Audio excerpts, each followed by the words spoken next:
Okay, good afternoon, everybody. Appreciate the opportunity to be here and talk about what excites us, which is water planning and working in water planning in Nebraska. I guess with this curtain here, I got to be fearful of the guy back here with the hook, just going to pull me back, I guess, if things don't quite go right. But obviously here with Jennifer, and want to take this opportunity. We'll walk through a number of activities here related to water planning. But before getting into that, I think wanted to take an opportunity just to talk a little bit more about the Nebraska Department of Natural Resources. Our agency, we do a variety of functions. Water planning is a core function and one we spend a lot of time and effort on. But we also do surface water permitting. We register groundwater wells.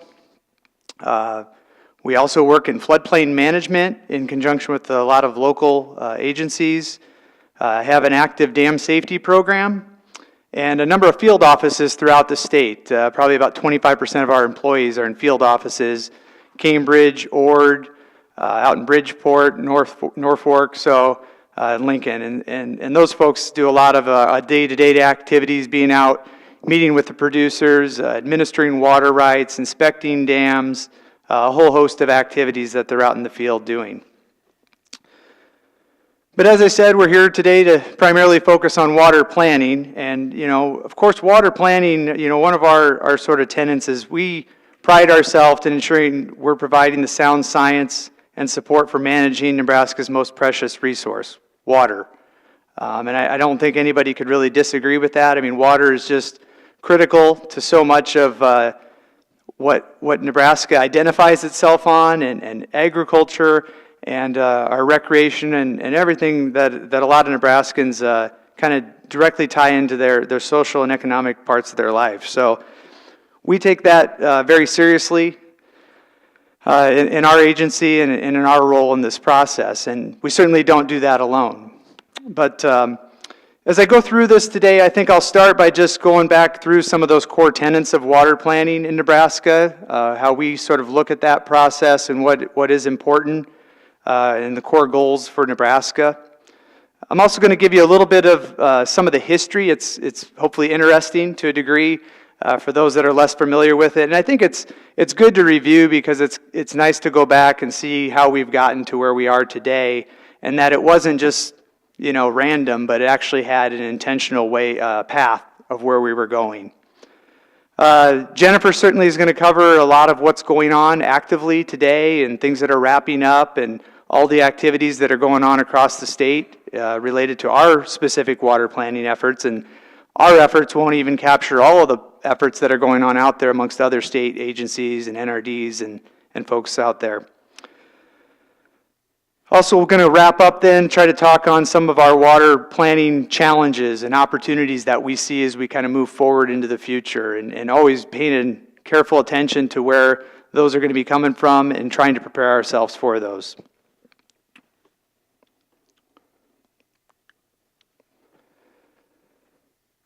So in terms of the importance of water planning, I know I could go around the room here and folks would have different views on that, certainly identify aspects of water planning that they see as important. And I'm certainly not trying to leave any of those out, but I think, broadly, in terms of what we're trying to accomplish, we're trying to address the uncertain attributes of water. Water is unevenly distributed in time and space. That's evident by droughts like 2012, where we get a flash drought, and floods like we get in 2011. So, things are changing, obviously. They seem to be changing more rapidly. We're getting higher degrees of that kind of variability, and just makes water planning more and more important. Also, water planning, I think, is important from the sense of helping us identify and reflect the values we place on water. And I hope by the end of this talk I'll have convinced you that the process we use in Nebraska is I think, really one that's successful at getting at those values, maybe better than other state water planning efforts around the country. But really focusing on identifying and creating certainty for our users, that's both existing and potential future uses, have to be thinking to the future. Focusing on the different types of users, not leaving anybody out of that conversation. Focusing on agriculture, recreation, wildlife, municipal, etc. the whole gamut, really, of water uses. And then, of course, you know, we have two primary sources that we make use of our water, from surface water and groundwater. And we have the fortune, we have the good fortune or unfortunateness of being in a state where we have a high degree of connection between that groundwater and surface water. And that can create, there's good attributes of that, but it certainly can also create conflicts at times. So in terms of why it's important as well, you know, looking at sort of the three sort of pillars that we identify as the core goals of water planning, that being sort of the economic viability, and really it's kind of, as I said earlier, it's really kind of the socioeconomic viability, because water is so tied to a lot of our small communities and the social aspects of those communities. But, you know, we're trying to make beneficial use of that water. That can be both through consumptive and non-consumptive uses and represent in-stream use. We're certainly trying to maximize the economic productivity of those water-related activities. I'm not trying to suggest everything's about money, but just trying to suggest that, you know, there certainly is, from our perspective, we're trying to make beneficial use and intentional use, if you will, of all of that water. We want to have a plan for how we plan to use all of that water. And that can be to benefit in-stream needs as well, as it is in certain circumstances in the state. We also need to keep an eye on our aquifers. A lot of that happens at the local NRD level, but obviously there's a lot of integration between our activities and natural resource districts, as we'll touch on more as this goes on. We're trying to minimize those long-term impacts in terms of quantity, but also have to stay focused on quality, which is less of a direct issue for our agency, but one we're working more and more on with Department of Environmental Quality and trying to integrate our efforts. Of course, stream flow is highly variable. You know, we have the shortages, the excesses. Those present some challenges. They also present some opportunities, and we got to be prepared for both of those. And of course, those stream flows can be very important to provide a lot of established in-stream benefits. So again, kind of breaking those three elements down, you know, there's just this very tight integration that's reflected in our planning process. I mean, every one of our plans targets identifying goals towards those socioeconomic goals, aquifer-related goals, and stream flow-related goals.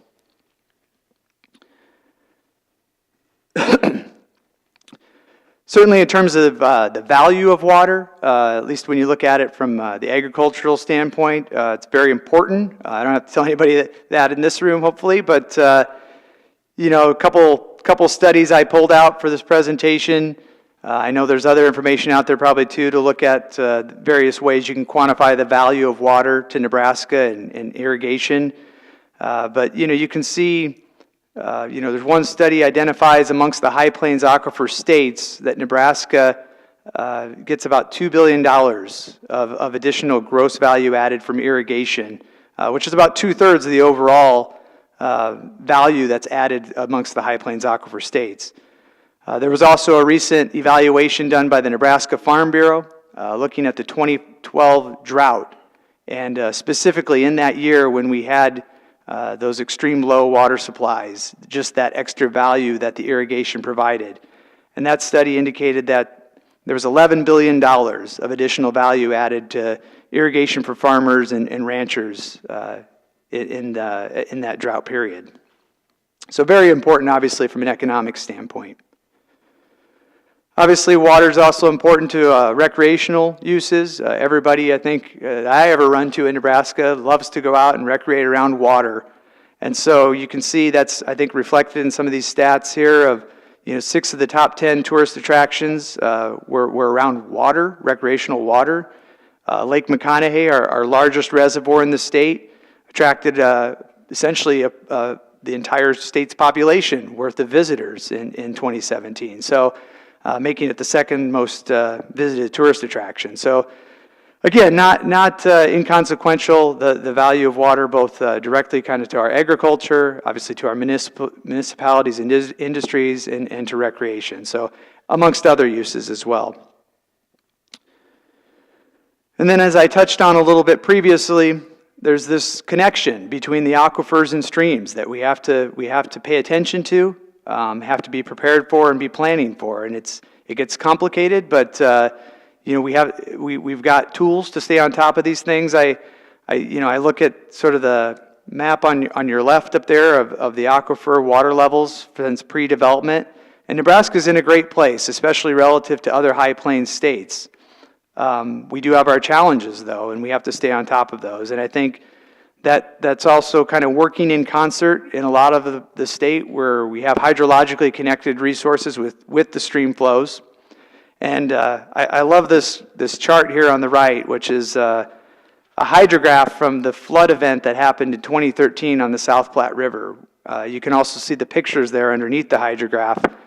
And you can see the picture on your left is actually the South Platte River was dry before this flood event came through. So we literally have a hydrograph where we have a dry river, and then the next day or day or two after that, we're having 18 to 20,000 CFS of water roll down the South Platte River, and we're worried about flooding in North Platte.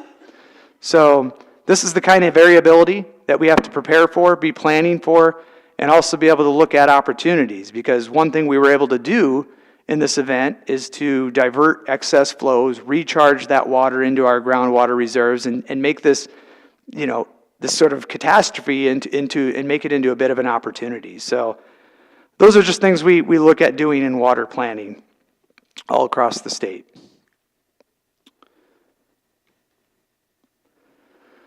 So to touch a little bit on some of the history of water planning in Nebraska, I don't want to dwell too much here, but just give a little bit of background and explain how we are where we are today. When you go back to the 60s, Nebraska, like a lot of other states in the country, was a state that had a process to develop a state water plan. And so there were actually publications that came out of a planning group that looked at a state water plan for Nebraska.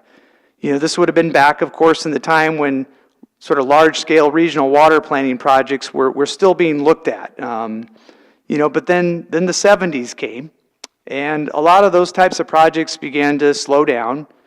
We had some significant federal legislation, obviously, with the Clean Water Act and Endangered Species Act.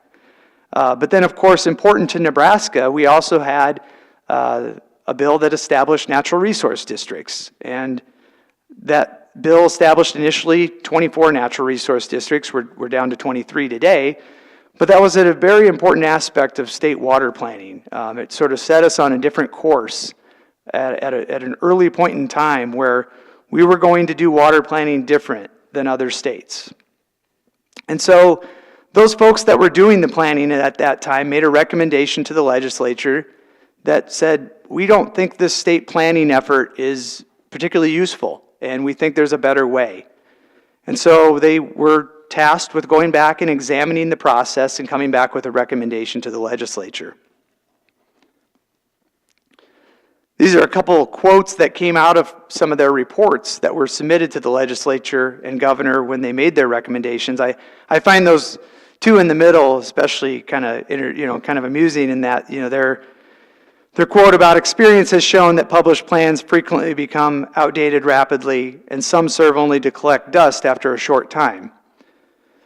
And then the bottom one there about how agencies involved felt that it was necessary to eliminate any reference to state water plan. I mean, that's pretty severe. And concentrate on the process. So in other words, don't write a document that's going to be on a shelf, but let's worry about the process and make sure that our plans are adapting to real-world circumstances. So that recommendation ultimately became adopted as Nebraska's state water planning and review process in the early 1980s. That process is still sort of in effect today. Of course, there's a lot that's happened since that time, and a lot of that has morphed into certainly other aspects of planning and other policies that have been developed. But you'll still find today, there's on our website, we do an annual report and plan of work under that state planning and review process. And that report outlines a number of activities that the department is initiating in every basin to fulfill a lot of those state water planning activities. Of course, a lot of that's done in a very decentralized way through our integrated management planning process. But I certainly would encourage you, if you want to spend the time, that'd be a good document to look at to get a good sense overall of what our agency's doing in water planning across the state.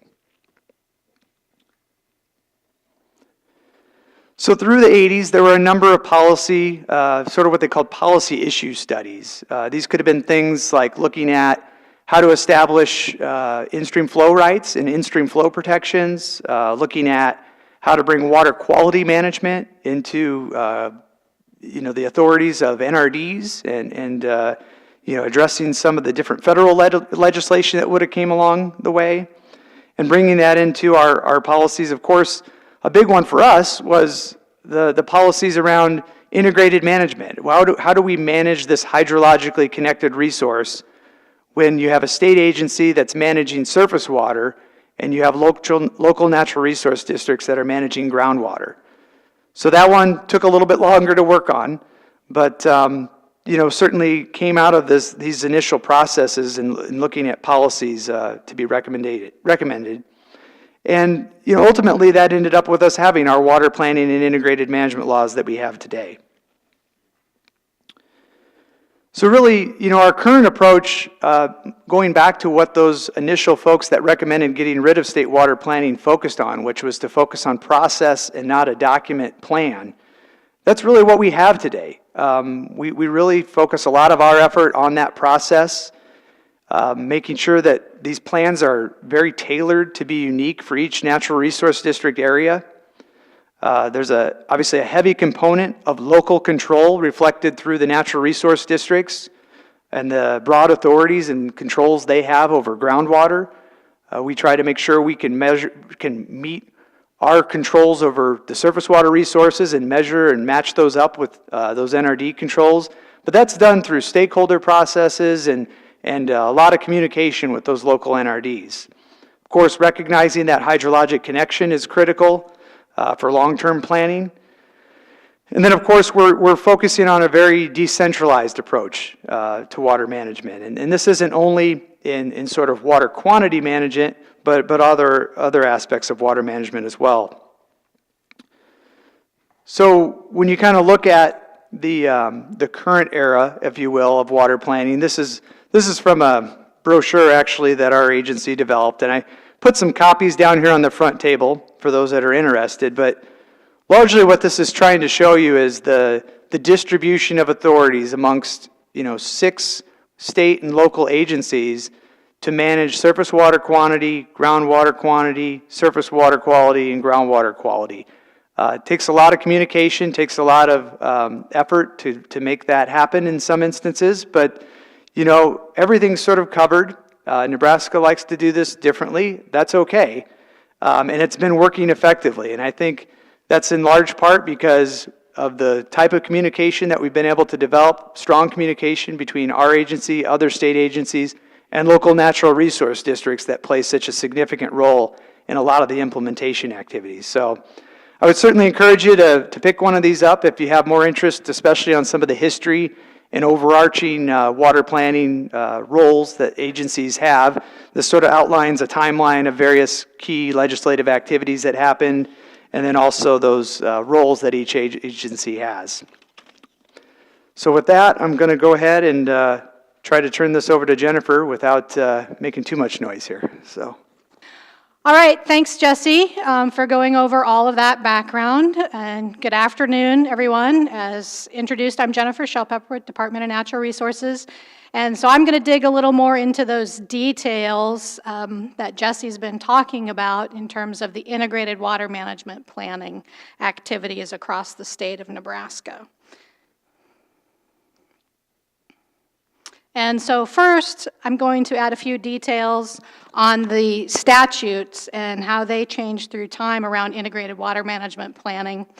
I can't tell how big those letters are from your point of view, but I know they're a little bit small. But the idea generally is that back in the 60s, there was some legislation that began to recognize some of the integrated management, the hydrologically connected. It said if you had a well within 50 feet of a stream, it could it needs a surface water right. So that's how the state first started to recognize that hydrologic connection.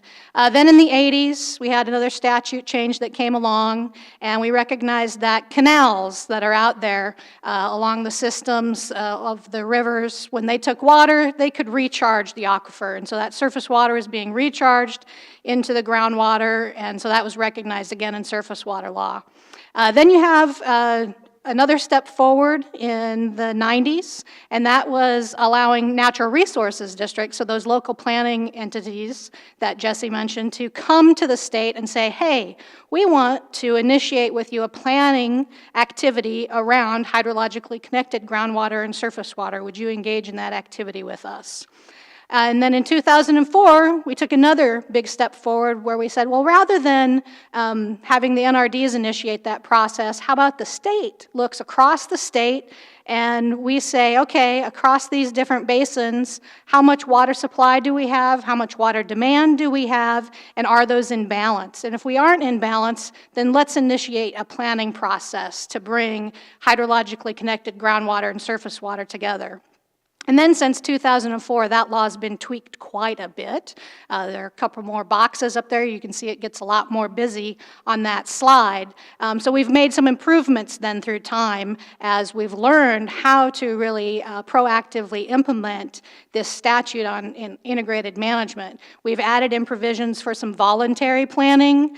We've added in some provisions that tie these plans to funding sources so that NRDs and other entities, when they want to come in for funding, they would need to have an integrated management plan that's being developed to be eligible for that funding. And so it's been refined as we've moved through time. So what is integrated water management in Nebraska? And Jesse touched on a number of these points, but I'll refine it just a little bit more and highlight the thing that I think is really challenging about the integrated water management, bringing those NRDs and DNR together, because we have very different statutes on which we're building. Our groundwater is a correlative rights system, and so that means when there's a shortage, everybody's going to share in that shortage. Regardless of when you put your well in to use that groundwater resource, you would all be allocated the same amount of water to share that shortage. But at the Department of Natural Resources, our surface water rights are under a different system known as the prior appropriation system. And when those folks come in and apply for a water right, they're issued a date of when they filed that application. And then you have that date associated with your water right. And if you have an older water right, that's known as a senior water right, then you get your water first before someone who's younger than you whenever there is a shortage in that supply. You can put a call, it's called a call on the river, and you can say, okay, anybody who has a date that's younger than me and you're affecting my ability to get my water, I'm going to turn off your water right. Very different system between share and share alike equally, and whoever was there first gets the water. So that's been a unique challenge to see how we bring those two sides together across the state in the different planning areas. I mentioned that we have the required areas, so that's the fully and over-appropriated areas of the state, and then we also have the voluntary areas, so those are not fully appropriated, they're not over-appropriated, but we still have planning processes there.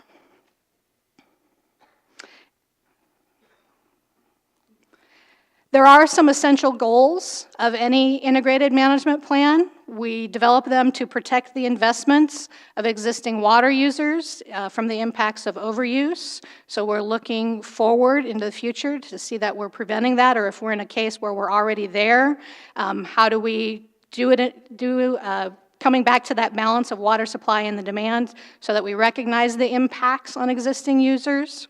We also are ensuring compact compliance or interstate agreement compliance, any federal and state laws, that's a requirement of these statutes. We're also being very proactive as we monitor what's going on in these basins, what is the water use, what are the water supplies, trying to get ahead in those voluntary areas before there are problems. And as Jesse mentioned, it's also very focused on local values and the physical conditions that are occurring in that NRD or that basin.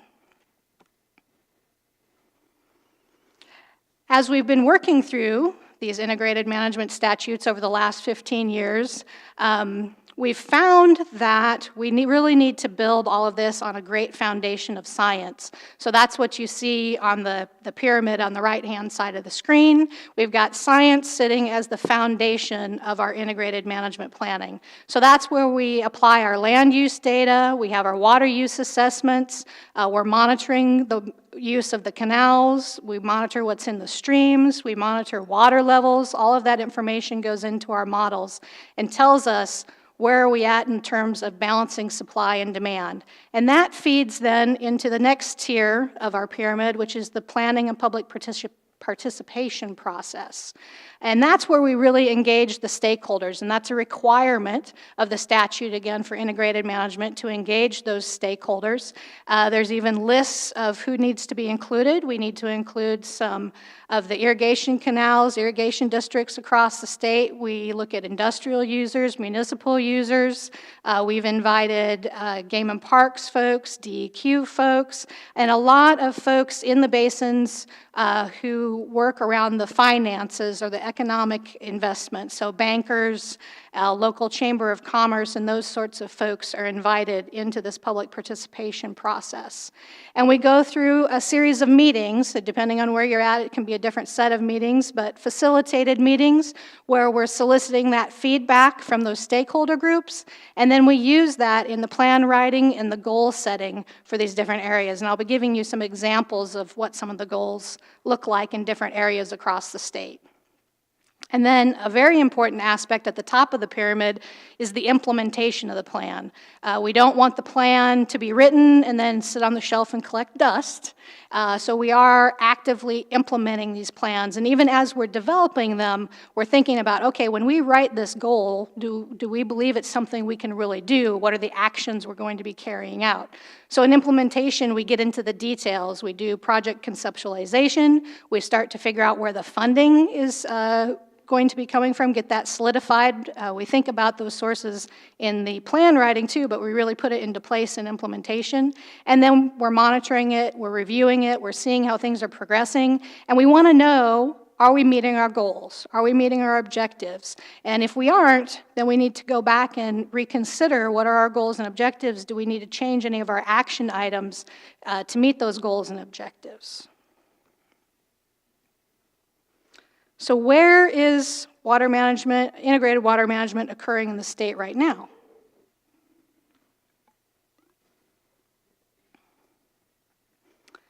From this map, hopefully you can see in all the colors, we have integrated management planning going on across the state. We have all 23 natural resources districts engaged in some stage of integrated water management planning. So that may be that they've adopted the plan and we're implementing it. We have those in all of the dark blue areas, and those are required plans in those areas. So that's where we have fully appropriated or over appropriated areas. And then the voluntary areas, those are all in green, and we have some of those that are approved and in place. That would be the dark green, and then the ones that are still in development are the lighter green. So the main point here is we have this going on all across the state. And the same really for our basin-wide plans. So they're related to integrated management plans, but we're bringing together a larger group of NRDs, larger group of stakeholders, so that we can create consistency across these larger areas, recognizing that the groundwater and the surface water don't really care where the NRD boundary is. They work together as one resource, and so that's what these basin-wide plans do, is recognize that that is one resource, so how can we manage that fairly consistently from one area to another. So we have a required basin-wide plan in the Upper Platte Basin. We also have a required plan in the Republican Basin, and then we have a voluntary plan in the Lower Platte Basin. And each of these are unique in their own way, and a little bit different statute applies for each of these.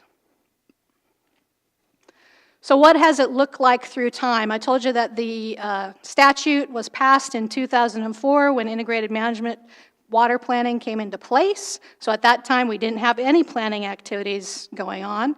Then you move to, 2005, and we have about not 10 processes that get started in 2005, bumps up to maybe 11 processes as we go through 2006 to 2009.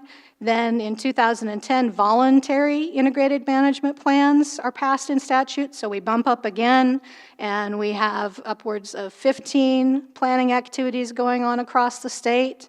Then we start with this LB, I can't quite read it on my screen, 1098, but there's funding associated with the IMPs, and so then we kick up again. And so now we're running around 25, and I think the number's closer to 30 right now of various activities, both the integrated management plan activities as well as basin-wide planning activities that we have going on across the state.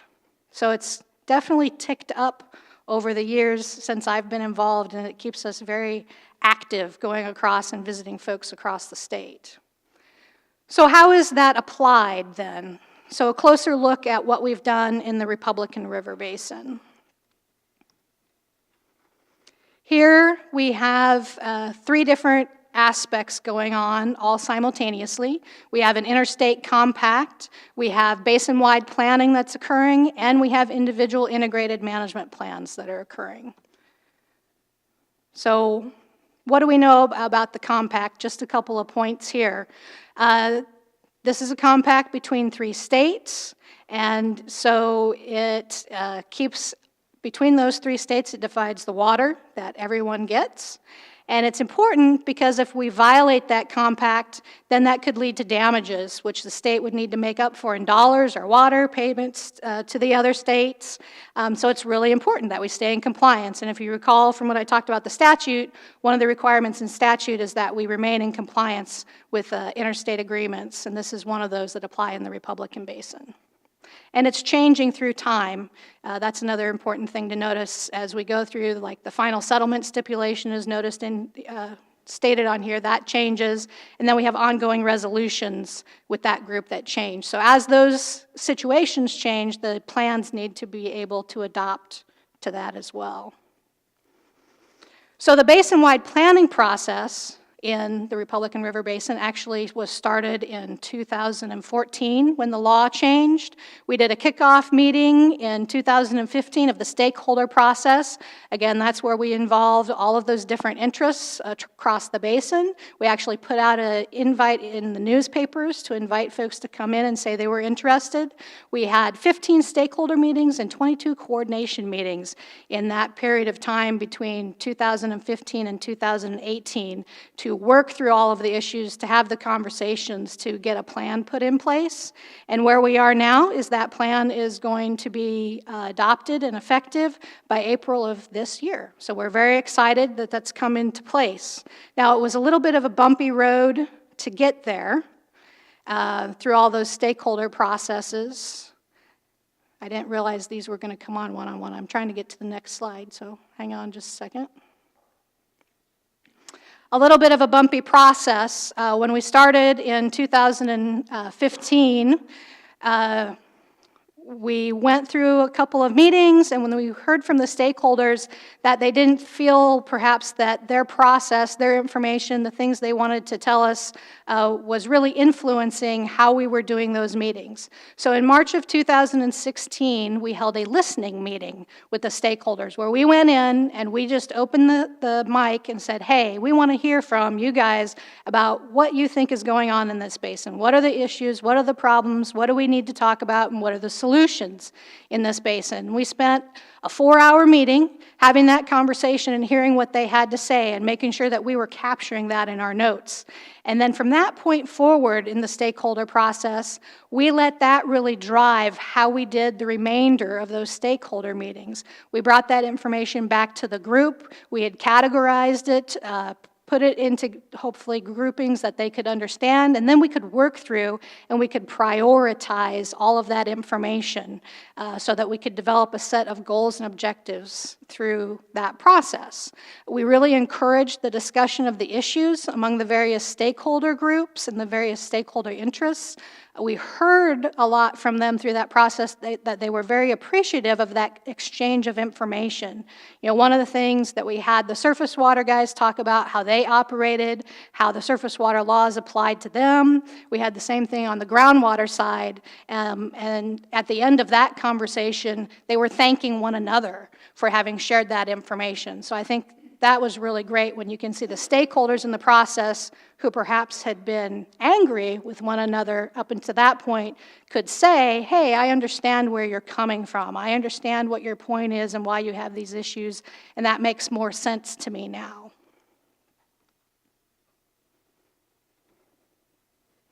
So out of that, we've developed several goals in the Republican River Basin-wide plan. There are 4 goals total. And you can see some themes here based upon some of the statutory requirements, right? We need compact compliance, which is very important. I have to say I can't read the screen because of the way the light's reflecting off of it, so I'm having to move here so I can see a little bit of what's going on because I can't see that one. We were also very interested in this basin that when we were in compact compliance, whatever supply we had under the compact, wanted to make sure that we maximize the use of that. So that's the second goal that we identified from the stakeholder group, is that we use all of the water that's available to us, and that we do that through a collaborative process that would continue even after the stakeholder process ended. That as we looked at both the surface water users, the groundwater users, other stakeholders in the basin, that we made sure that we were implementing those solutions through a collaborative process. Also, it was very important to everyone sitting around the table that we look at public relations, including information sharing. So transparency was very important to this group. And it's something that we also saw in some of the legislative changes. I didn't mention that when I was on that slide earlier, but there was a legislative change that looked at more transparency in how we do water accounting and required that in all of our integrated management plans. So that was very important to this group. And then there's also the concept of the fish, wildlife, recreation. So those other uses from the environmental uses were important to the stakeholders in the basin. This plan also includes an implementation schedule. And so for this plan, it's very specific in terms of the amount of time we have to complete the plan. It's to be completed in the year 2044. That's a little different than any of our other plans, which have more of an iterative process, but this one specifically has an ending date of 2044. And so we have, for every action item that we've adopted in that plan, we have an implementation schedule that's similar to what you see on the screen here, where we've laid out a review that occurs on a 5-year basis, and then we have a description of how that will be done. It's an annual review, perhaps, or it might be when it's appropriate that we would do that review. It kind of depends on what type of action it was that was being adopted, all within that 2044 time frame.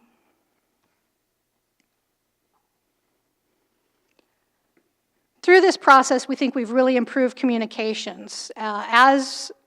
When we started this, there were ongoing intrastate lawsuits, so within the state of Nebraska, folks suing the NRDs, suing the state for different activities going on, and that was hampering discussions. That was something that was discussed at that listening session, that was a real concern for the stakeholders. How can we have conversations while these lawsuits are happening? How can we really share what our issues and our problems are? So that was something that we took back, and Jeff, when he thought about that, is like, well, we need to be transparent. We need to be very clear. We need to be building trust with all of these folks as we make these decisions about how water will be used in the basin. So we had a real emphasis on that. We feel that the discussions among those interest groups really improved. Like I said, they got more friendly as we went through the stakeholder process, certainly less fighting as we went through it. And there were no new lawsuits that were brought as we went through that process, and still haven't been to date, so we're very excited about that. It seems to be a very positive process to implement that transparency, implement that communication, develop that trust with the stakeholders, with the NRDs, as you go through, or as we went through these planning processes. So then the last piece is the integrated management plans. Now, in this case, these NRDs actually had required IMPs that started as fully appropriated area IMPs. And so now that we have a basin-wide plan coming into place, we'll go back, we'll look at those IMPs, and we'll say, are they consistent with the basin-wide plan? So we have the opportunity to revise those plans, make them consistent with the basin-wide plan.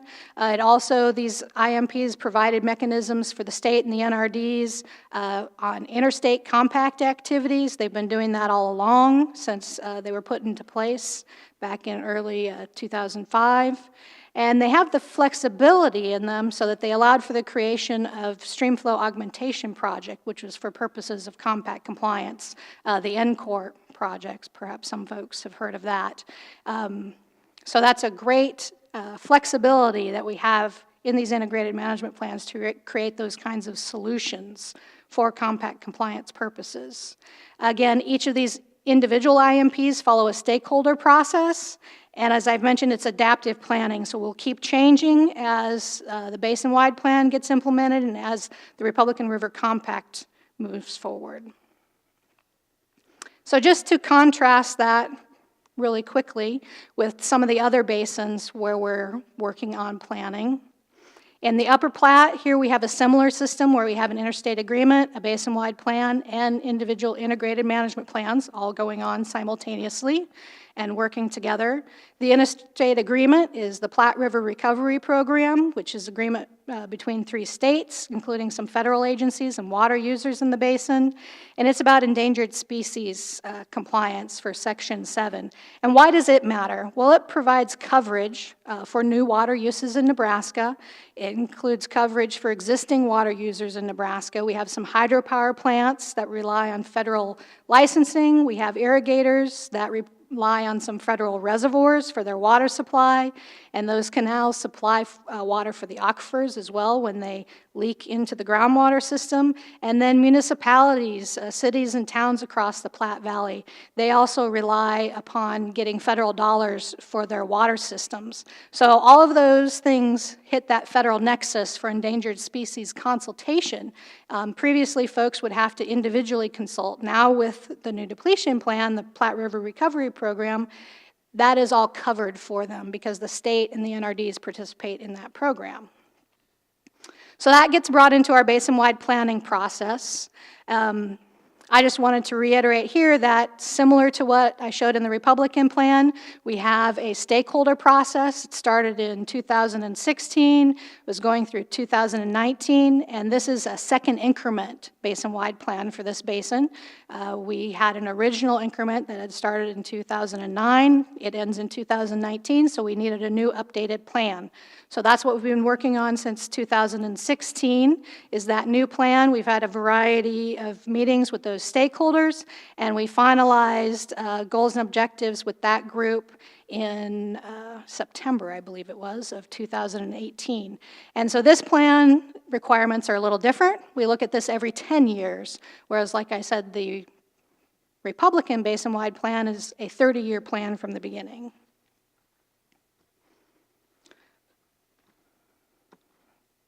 Plans, goals, you'll see here. I'm not going to read through all of these, just highlight a couple of things. Goal 2 is where we have the goal about compliance with the interstate compact, so similar to the Republican River, but it's the PRIP agreement here versus the compact in the Republican. Folks were very interested in the disputes here, disputes between groundwater users, surface water users, and so that's brought up to the goal level in this plan.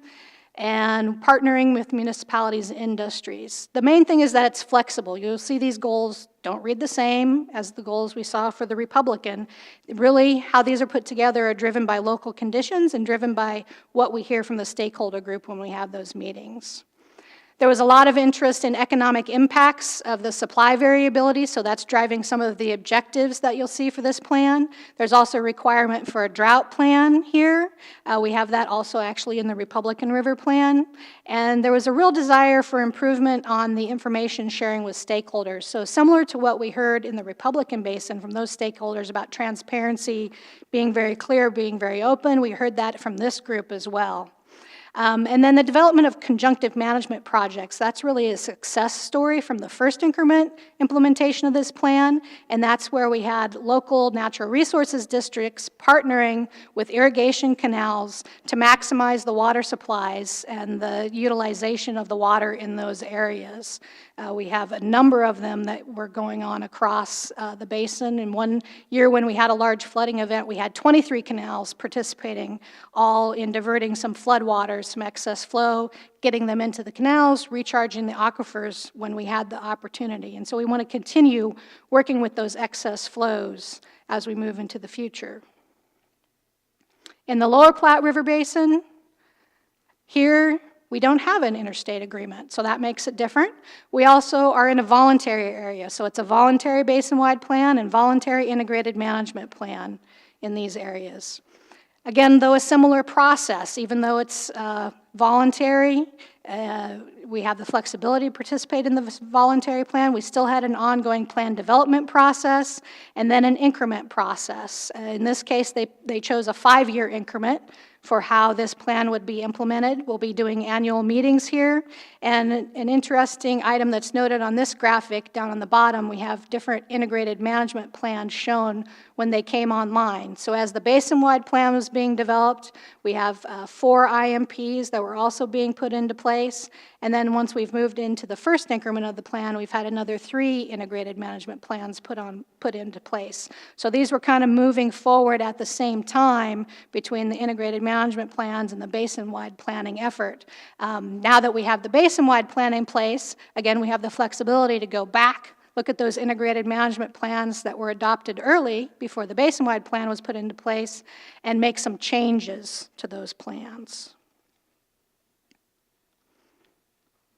And here, just to point out again, we're very flexible in what can be done. We have 3 goals in this particular plan, and it's really focused on data, gathering information, and looking into the future and making sure that we're setting a balance. What we recognized in this basin is that there is room for development, and so these NRDs all got together through this process and were able to determine between the different NRDs, the different parts of the basin, how much development they would allow in that next 5-year increment so that they were not exceeding a cap, looking forward to make sure we don't overdevelop so that we have more demand than our supply that's available, and then we have to cut back users later. So a very proactive approach in this area.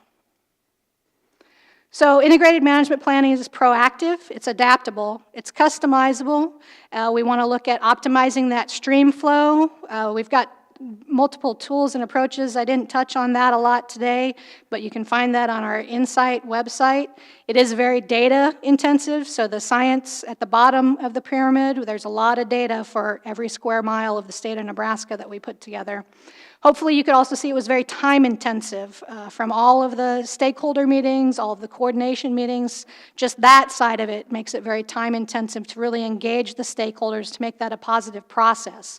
It's not static, it's not one size fit all. You can see the goals were definitely different in the different areas of the state, and it doesn't require mandatory restrictions. It just depends on where you're at and what outside forces you may have if there's an interstate agreement in that area that's required.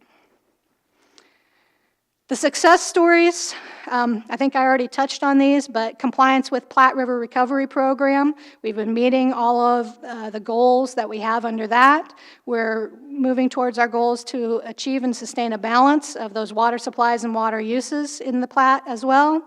In Republican River Basin, we're getting to compact compliance. Certainly, since we've had the augmentation project in place, we've been able to do that. We've been flexible in being able to adopt our IMPs to those changing conditions.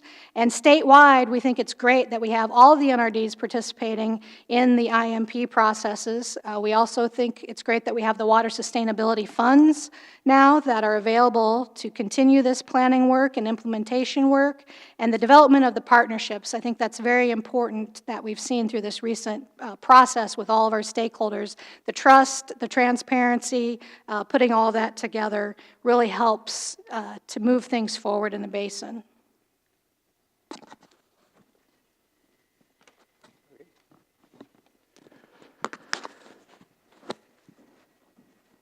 So I'll try to wrap things up here a little bit by going through some of our opportunities, challenges, after Jen did such an excellent job of describing kind of the current status and how we've got here through the integrated management planning. You know, as we look at the future and kind of where water planning is going, you know, what will we be striving to do?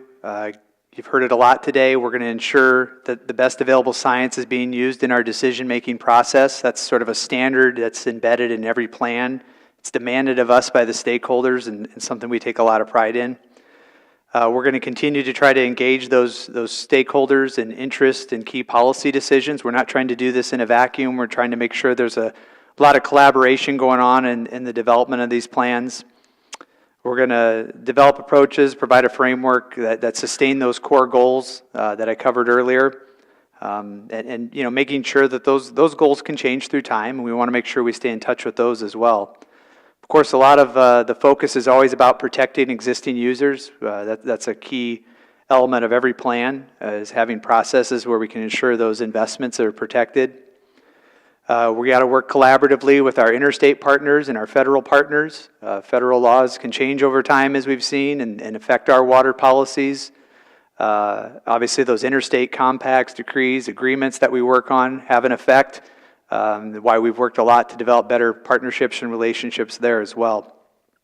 And we got to continue to try to innovate. You know, that's one of the fun things me and Jen really get to do is look at an implementation. How can we innovate? How do we solve this problem that exists in an area? How do we pilot a solution? You know, don't be afraid to test things we haven't done before. So that's really a key aspect of it as well. We can't be afraid to try to move that ball forward. So when you look at the science aspect and trying to develop that best available science, as Jen said, there's a lot of effort that goes into this. You know, we didn't, in 2004, there wasn't just a set of GIS files, model files, and data that we could just go pick up, and we had everything at our fingertips. So we've kind of had to create this as we've gone. We have a very good technical staff. Have about 20 folks in Jen's water planning group currently, and that's grown over time as you saw to meet some of the needs of that ever-increasing demand for water planning. But you know, there's a lot of folks that are just dedicated to working to develop and utilize groundwater models, look at remote sensing data, develop land use data sets. Key part of what we really think about a lot too is how do we help people visualize and understand this data? It doesn't really help that much if we're the only people that understand what it means. So we've created a lot of tools that are on our website that hopefully assist in that to a degree. And always looking for people's feedback too in terms of what's helpful for people to have access to. One thing I just point out is and Jen mentioned I know once, was our Insight platform is one we take a lot of pride in. It's a statewide platform dedicated to providing an understanding of by basin, even by sub-basin, what the balance of water use and water supply is. There's a lot of information that goes into creating that information. But it is sort of a core basis through which some of those planning decisions can be looked at and made. You know, again, we're going to be looking to increase those opportunities for education and engagement. We want people to be participating in this water planning process. We're not trying to do it in a vacuum. You know, I often joke, you know, sometimes maybe we just need to put out a notice that we're entertaining the notion of an allocation so we can get, you know, 300 or 400 or 500 people to show up to a meeting. But you know, sometimes we only get 2, 3, 4, 5 people that show up at a meeting, and we want people to be engaged in this process. It's very important, and continuing to work on ways to do that. We need to have tools that are flexible. We've got variable water supplies. We've got to be able to redistribute and identify ways we can meet the various beneficial uses out there, whether that's markets, transfers, incentive programs, just finding ways to be creative and not being afraid to look at some of those opportunities. You know, we've got to continue to look at ways on the water quantity, water quality side. We're looking for ways to integrate those processes. You know, they're obviously intertwined to a large degree, and we're trying to work. We've been exploring some opportunities with DEQ and the Upper Big Blue NRD. You'll hear, I think, about that a little bit later in the seminar series this spring from Rod DeBoer about that process and how we've been trying to work with stakeholders and 2 state agencies and make this work towards some common goals around water quantity and quality. But that's one I can continue to see being one we'll continue to work on with DEQ and our partner NRDs. We're going to continue to sharpen our focus on drought planning. You know, a lot of our planning is sort of just currently is about sort of meeting those interstate agreements and sort of long-term planning under sort of thinking about averages, understanding there are extremes of wet and dry years, but we're really going to be looking, I think, in the next few years in the Upper Platte, looking to sharpen our focus on drought planning, the Republican Basin. We've been doing some of that in the Lower Platte River Basin. We just need to be prepared. I mean, we know the hydrology is changing. We're getting more and more variability, and we've got to be able to be adaptable and be prepared for that. You know, the implementation side of things, again, I think this is kind of the fun part of what we get to do. I mean, there's a lot of creative ideas that come out, a lot of times locally through NRDs. That's a big advantage I see in the way our process is set up. We can implement projects, we can try innovative solutions. A lot of that's producer driven. You know, I think one I'm trying to highlight on this slide is the TAPS program from UNL. I mean, I think that's just a great program. We actually participated as an agency. We had a team on last year's TAPS program, so did DEQ. Unfortunately, they beat us. Actually, they won. They won the competition in terms of return on investment. So, you know, it's a great learning experience. It helps you learn how to talk to producers, use their vocabulary. Hopefully they can learn some of our vocabulary, improve that communication. But also, you know, think about the things that are important to them and how do we innovate our water planning to help match up with what's important to them. You know, we've got a lot of innovative programs, I think, going on out there right now. We've been looking at different ways we can use, you know, water rights that have historically been used for one way for 100 years. How do we do different things with those water rights and trying to find creative solutions? So I think this is one area where certainly the process aspect of the way we do planning really gets highlighted in that we can implement activities and those innovations much more readily and get them on the ground working. So I guess with all the students in the room here, hopefully there's a few, you know, I'll put a little plug in terms of ways that if you're interested, you can work with the department. We've certainly had a lot of UNL grads come through our water planning group and working at the agency currently. We have a lot of opportunities there if you're interested. I hope today it's kind of been impressed upon you just the wide array of activities our agency does. And again, this is just in our water planning group, but we certainly are very supportive of opportunities for internships. That's for both undergraduate, graduate students. We've funded projects and supported graduate students, actually meeting with the faculty tomorrow to talk about another opportunity. So we're always open to people wanting to stop by, chat about projects, and see if we can try to line up their interest with our needs. We've also got a lot of opportunities just for permanent and temporary employment. So, you know, keep your eyes on the website or give Jen or me a call. We're always interested in talking to folks and trying to create an opportunity for someone. And of course, there's opportunities we've explored with research, with faculty, and continue to look for those opportunities as well. So I think, you know, it's a great place to work. There's a lot of unique experiences you get in our agency, and I think, I guess we're very proud anyway, and I think Nebraska should be very proud of the process we have for water planning, and being able to do that every day is a real pleasure. So, yeah, this has been a great opportunity. Appreciate being able to get out today, and I guess with that, we have 30 seconds for questions. So. Well, I want to definitely thank a round of applause for Jesse and Jennifer for a great presentation. Yeah, their charge was to set the stage for the rest of the seminar series, and I think you guys definitely did that very, very well. So yeah, are there any questions? Okay, yeah, I'll get you on.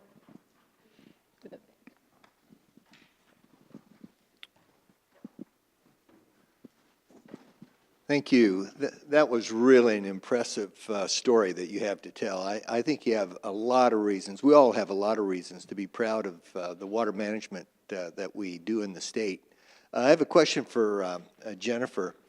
You mentioned that at times when you have excess water in the North Platte area, you can collect water into the canal system and recharge, use that for aquifer recharge. And I was just wondering, how does that happen? Is it just leakage out of the canals? Is it pumping? Is it reservoirs? How do you do that? Sure. So the canals in the Platte Basin, they generally are just soil bottom, and so the water's just able to leak through that. Now, several have started to implement some conservation measures where they've lined their canals with various means, but yeah, generally, the canals have a soil bottom, and so they leak through and they refill the aquifer. Answer your question? All right. Yeah, and we're starting to look at ways too where we can even add some active recovery options to those in certain areas where that's going to make sense. So, yeah, those are other things we're looking at. Another quick question?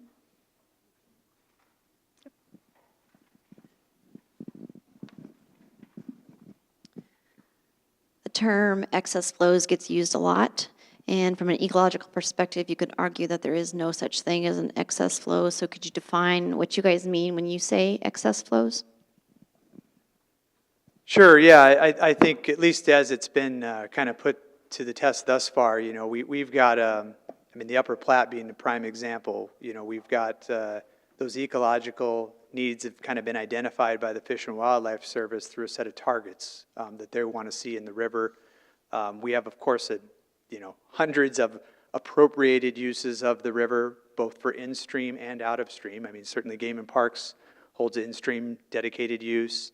Appropriators hold, out-of-stream use. And so it's sort of balancing all those, but, these excess flows are sort of the water that's beyond what has currently been identified as the needs by those various agencies. Our agency isn't in a role where we sort of say there's a designated amount of stream flow that is sort of off limits, if you will. Everything in the way Nebraska law works is sort of defined under some sort of beneficial use. And so Game and Parks, NRDs, they can go through, quantify, and establish those protections of in-stream flow. Those would then be kind of recognized as the needs for the stream, and then it would only be flows beyond that that would kind of go into this excess category. So, does that answer your question there? Okay. So are you able to stick around for a little bit if people have additional questions? Sure. So we're gonna close, and if you have questions, they'll be at the front so you can visit with them individually. So thank you all.